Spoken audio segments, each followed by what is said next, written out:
But Okay, now let's get back to yeah, what we're going to talk about. And remember, in the last episode that we did, we went and we zeroed in on the word Mahmed yeah. or Muhammadin, and you were very good. It's amazing because you were able to go back to the Hebrew and show us not only is this a reference, the reference that they're pointing to is actually not only is it plural, it also is it cannot be Muhammad because it's actually referring to, in our case, for those of us who are Christians, we see this as being Jesus Christ. But you say that there are some other references to Muhammad. You're gonna.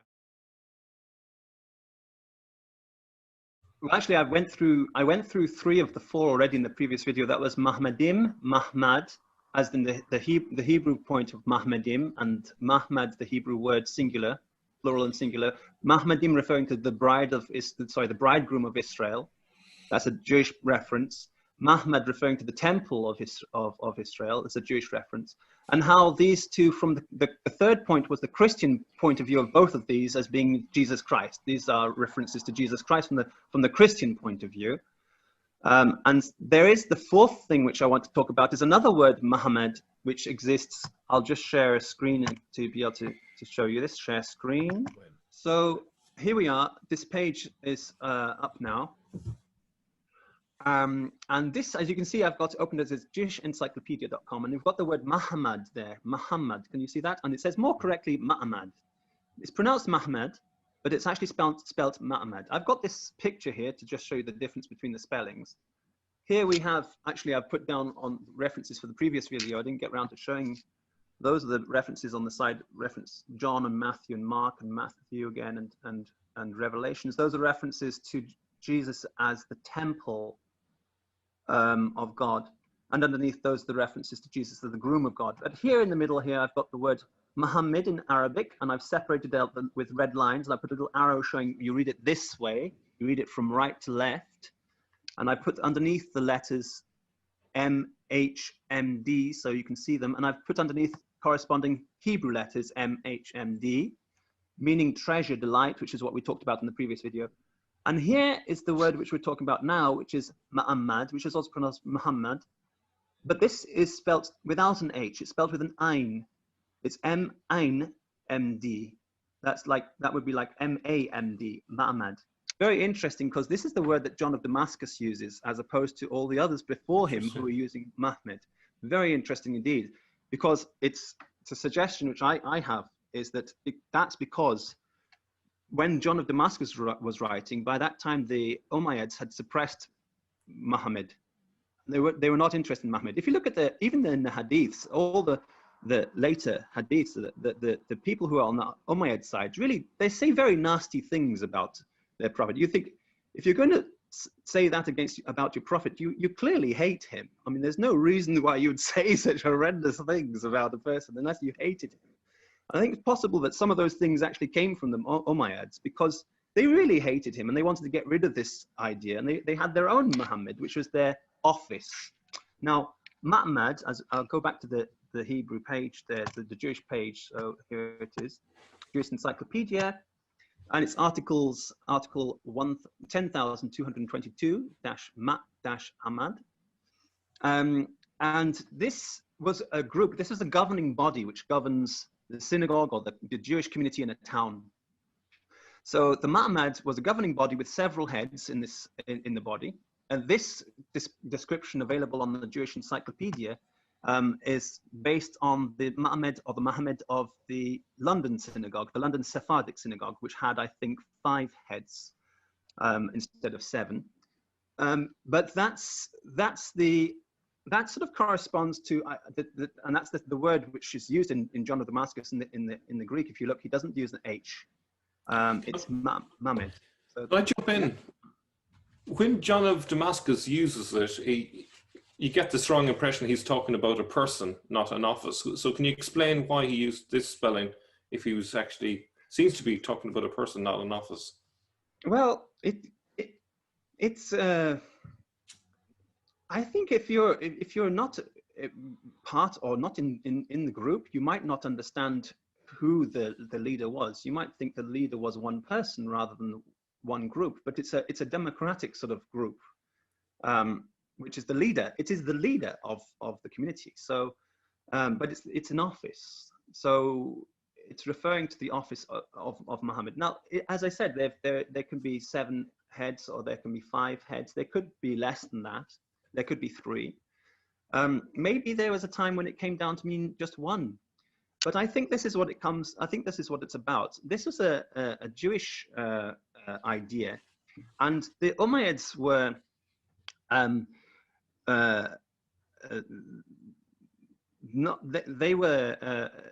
they started off, if you think about the early coins of Muawiyah, while he was a client state of Byzantine Empire, they had crosses on them, and they had Muhammad written on them. They had references to Muhammad on this little coins with little crosses on them.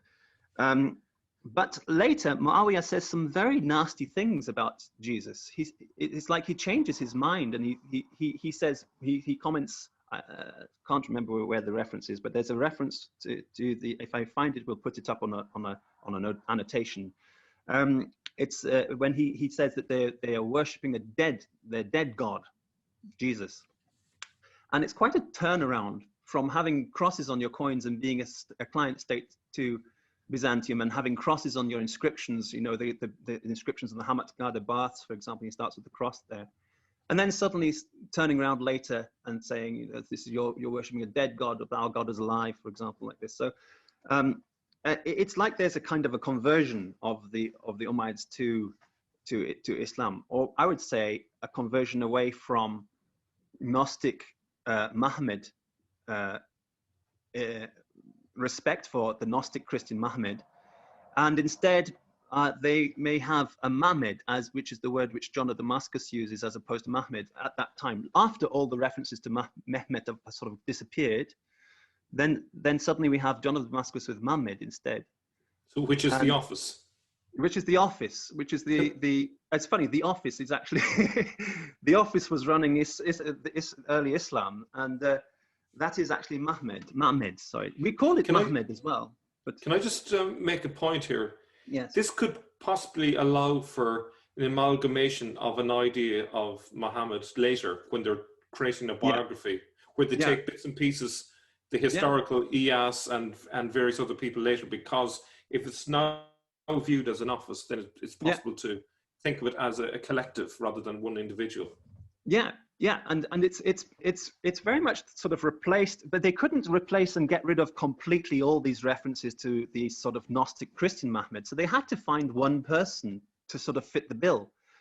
And I think they chose Iyas as the earliest Arab king that they could for the Lahmids, because they were primarily from that side. This is the Abbasids decided this. I don't think the Umayyads did that. The Umayyads wouldn't have chosen Iyas, because the Umayyads were essentially from a Ghassanid sort of Palmyrian sort of side of things. They were Western, and they would have chosen one of their own people to be the Muhammad if they had thought about it. But I think they actually rejected the concept of Muhammad as the Gnostic Christian Lord, the bridegroom, temple of God.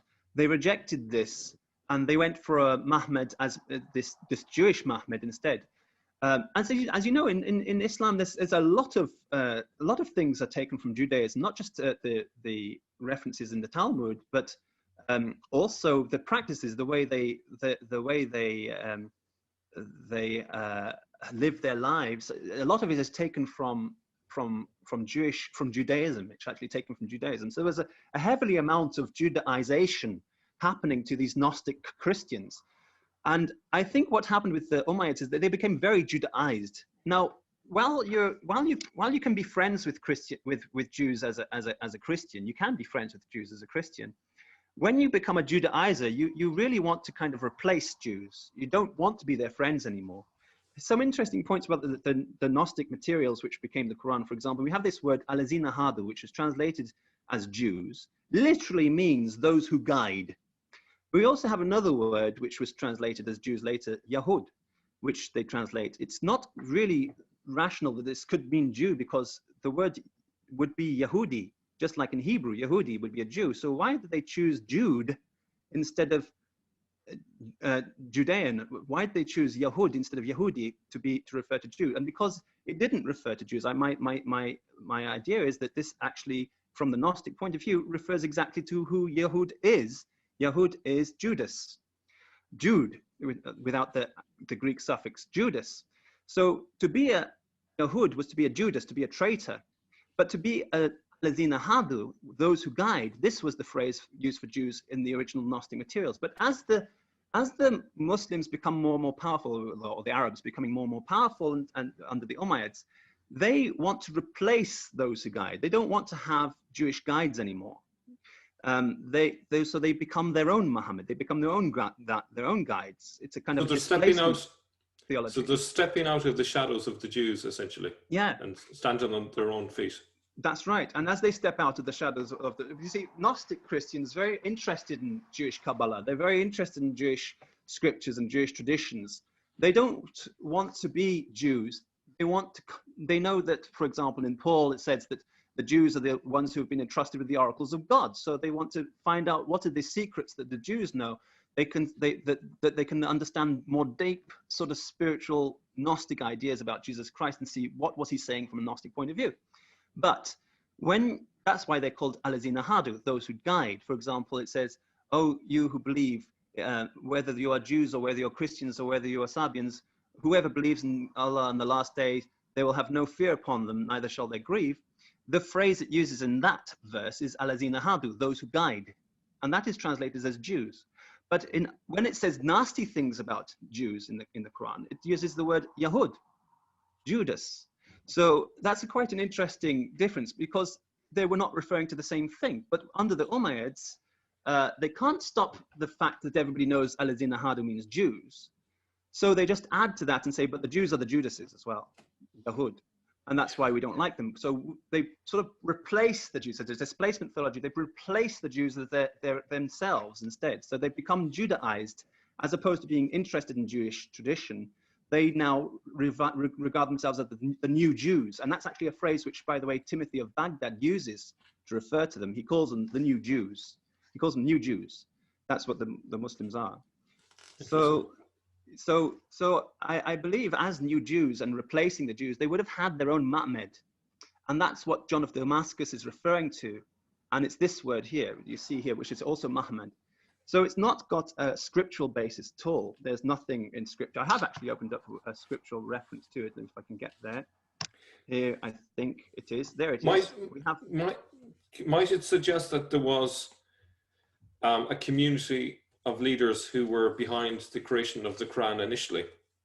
Oh, I think that's probably the Abdul Malik's council on who were creating and revising the Quran were definitely the Ma'med. I believe that. Interesting. And I think this is why John of Damascus refers to it as a kind of a foreshadow, as the Antichrist, a sort of foreshadow of the Antichrist, because it's one governing body with 7 heads, and that would have been viewed, I think, the Book of Revelations talks about the beast rising from the sea, which from the point of view from if you're in Baghdad, the sea is either south or it's going to be to the far west with the Arabs in the west. So I think that, and John of Damascus was in Damascus, not Baghdad. I mean, he's taught the sea for him is only going to be the Mediterranean. So that's going to be the Muslims of the Holy Land have got their own Mahmed. So this kind of Mahmed has risen out of the sea. So he's, oh, there's the beast with the 7 heads. So he's sort of seeing this as a foreshadow of the Antichrist. So this is and by the way, of course, these new Jews are not actually Jews. You know, they say they're more like the kind of, again, from the Book of Revelations, this synagogue of Satan. Those who say they are Jews but are not, they're a synagogue of Satan. You know that from the. So John of Damascus is I think seeing the Ma'med of the Umayyads and saying, there you go, that's the beast. This is what we were told about beforehand, and that's what. But he's saying that they are misleading Christians. He doesn't say that he doesn't talk about Islam as a new religion. He's just talking about this Ma'med is misleading Christians, and I think he regards the Gnostic Christians as being basically ignorant Christians, and that they're being led astray by this Ma'med, which is this governing body of the Umayyads, which from his point of view has risen out of the Mediterranean Sea. So that's why he's making those references, I think. It's a Joe, theological argument. just so everybody is aware of what we're talking about, John of Damascus, he would have been in the courts there. He would have been working amongst the Muslims in the 8th century. He dies in 749. So he is there as the Umayyads are decreasing and the Abbasids are increasing. So he's watching all this happen. He would have been around in there. So this is material that he would be privy to. Again, this is, we need to show this on a timeline. We don't have one in front of us, but it'd be good just so we make sure that people. wikinoah.org. We have a good timeline on wikinoah.org in the Islam's Origins page. So have a look on that, and you'll see. You're really pushing Wikinoah, aren't you? Good man. Yeah, go Wikinoah. So join in, everybody. Come on, let's join in. We might be able to get this finished by Christmas. So there you go. So okay, so you've got this. The thing with okay, we've now looking at what John of Damascus said. Go ahead and let's try to bring this down, show that how this can be applied. Well, I've got a couple of references to Muhammad. It's actually, this word not like Muhammad, which actually occurs in the Hebrew Bible. The word Muhammad on its own doesn't. We have Muhammadan, Muhammad, which means and Muhammad. That's probably the best with two occurrences here. And then we've got Umimmamadeka. So it's not, but these references don't have any kind of significance of his servants, the attendants of his waiters, of his servants, the attendants of his ministers. It's got no reference to temples, no reference to the Lord, no reference to anything. It's very minimal. It's just a governing body. They translated here as attendants. So it doesn't have any reference to Scripture, and that's kind of also in keeping with the Umayyads' idea. They've sort of divorced, after Abd al-Malik, they've divorced the Quranic materials from the previous scriptures. They don't care what the previous scriptures say. They have not any interest in it at all whatsoever. They simply are interested in trying to keep the Arabs together and organize them politically, and they have their Muhammad do this, and they don't care that that's not got any kind of reference for anything. Because they regard themselves, and that's chapter 7 we looked at earlier when it says the light unto the nations, they regard themselves as the light unto the nations. They've replaced Israel as the light unto the nations, and they are now the light of the nations. They are now the Nabi for the Ummi, the Gentile prophet as it's translated later. By the way, Ummi, Ummat ha'olam, these are the nations of the world. So Israel is the light unto the Ummat ha'olam, the light unto the nations. This is the same word Ummi, which they say means Gentile or unlettered. So it's actually the prophet to the Gentiles has turned into the unlettered prophet later. I believe the Abbasids did that. The Abbasids created this. But the idea of a prophet to the Gentiles was the Umayyads regarding of their own sort of central core government and to unite all of the ignorant Christians, as John of Damascus regards them, and pagan Arabs, and try and create a new thing, and to stop the wars, incessant wars, which have been, or civil wars, which have been breaking out between them. And I think in this, the pacifist, mainly pacifist Gnostic Christians, because the Gnostic Christians like Manichaeans and they were super pacifists. They lost out badly, and they got stamped out of existence, really. Although they still do have this kind of Gnostic traditions in parts of Azerbaijan in the north again, amongst groups called the Alevis, and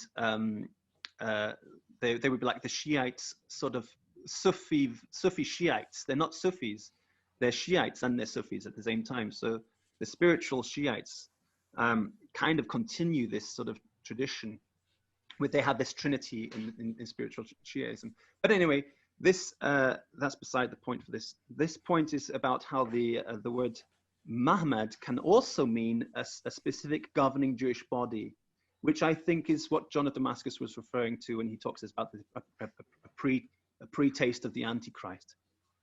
Okay, this is exciting. Now, you mentioned that I don't know if you want to encapsulate this, conclude this, bring us to some type of concluding remarks. Can you do that now so that we can then unpack, really finish with this one? We went off on a few little tangents there, but trying to get back to this one last idea of the office of Muhammad. Okay, so this little video, I suppose, was trying to focus on a different interpretation of the word behind the word Muhammad. We talked about in the previous video the word Muhammad as a Gnostic Christian concept referring to Jesus Christ or the Lord.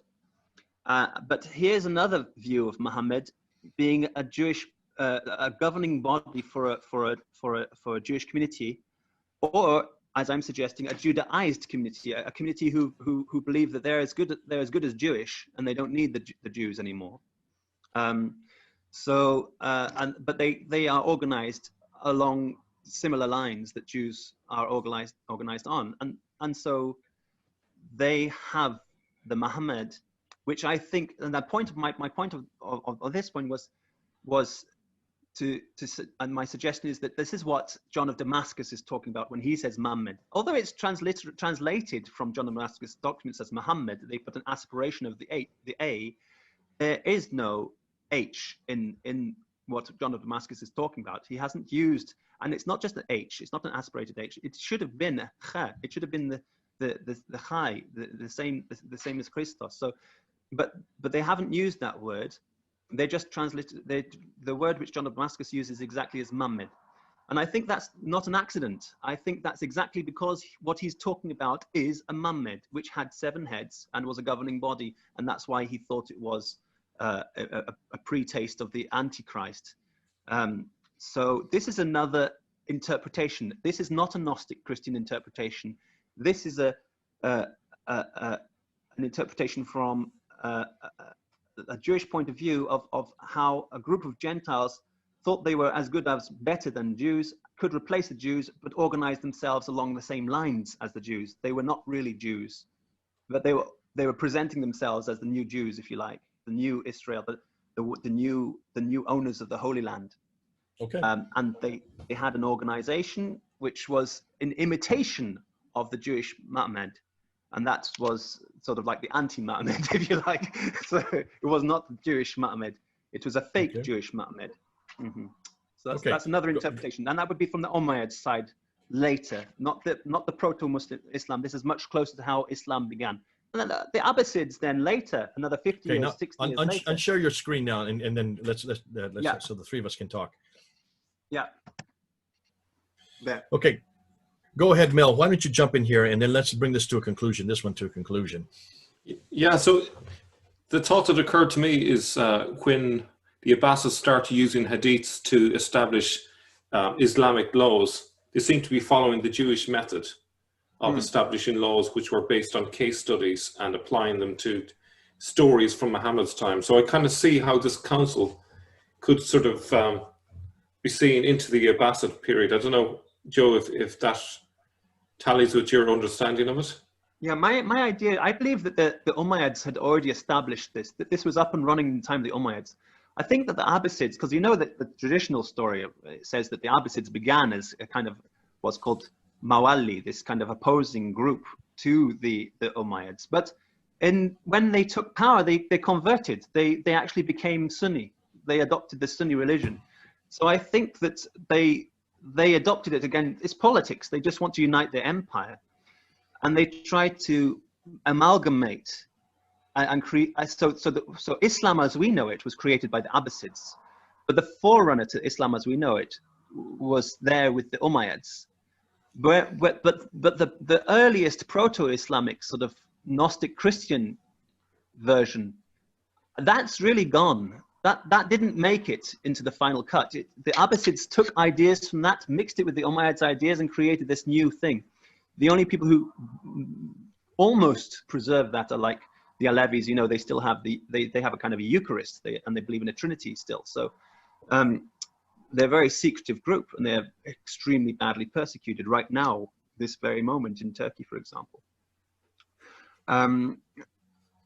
Okay, so this is fascinating. So what we're doing and what you're doing is much of what we have been doing, and that is looking and seeing what's on the ground, seeing what were the discussions that were happening at that time.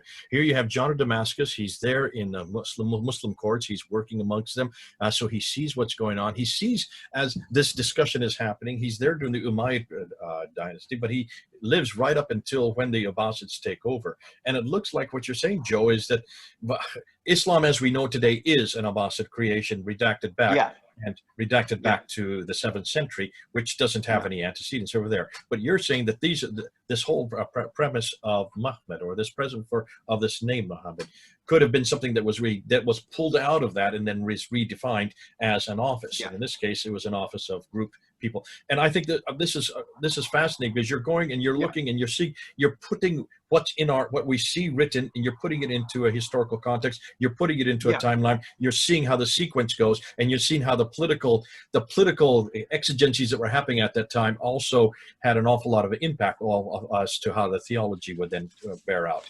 And the Abbasids didn't want to destroy everything that had gone behind. What they had done, and actually what you're telling me, is that they actually adopted it, and they took it on amalgamated it. Amalgamated it. Okay, that's probably a better word.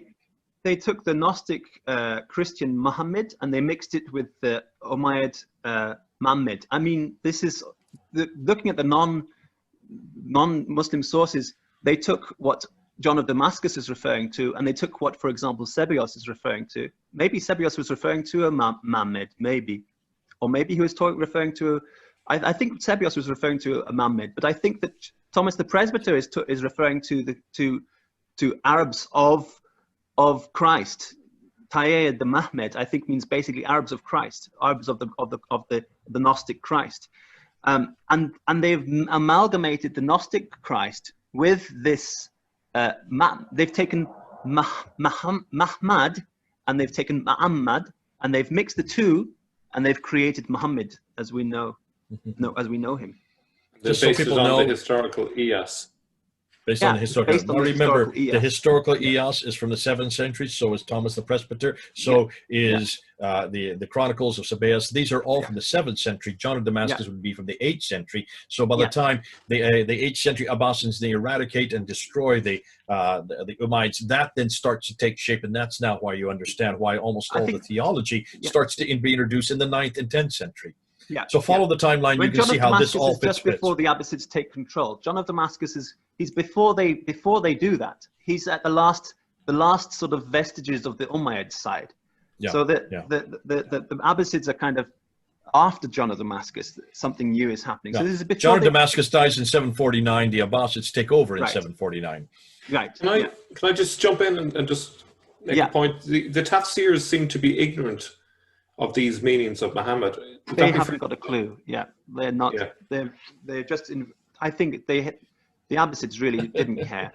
I think the Abbasids were mainly the remnant of Sassanids who had been forcibly converted. They didn't really care.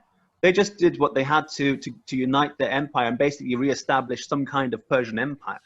So it was actually quite cynical then, really. Cynical, absolutely. I think the Abbasid creation of Islam is completely cynical, and was just basically trying to appease everybody on the lowest common denominator. There are some things they couldn't escape. They had to deal with that by making some fantasy story, because too many people knew that. But they basically worked with what they had a choice: massacre everybody. By the way, you know that's actually what they did. They killed everybody who could read in Central Asia. Did you know that? They killed everybody who could read. So, but they had that option to kill everybody who could read across the entire empire, which they couldn't do. They tried it in Central Asia. Or they could try to basically change the narrative, Propagandize. Well, this is where fascinating. The whole setup of a new Mecca then fits nicely in with all of this.